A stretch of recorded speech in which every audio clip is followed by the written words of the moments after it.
What a beautiful experience.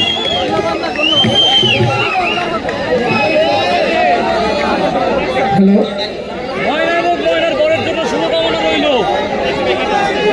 তাদের বাসর করার জন্য শুভকামনা রইল। এখান থেকে জায়গাটা ছেড়ে দেবে। এই অংশের কারণে এই দর্শকরা সবাই কেউ দেখতে পাচ্ছে না। এই 20 জনের কারণে প্রায় 2000 মানুষ দেখতে পাচ্ছে না।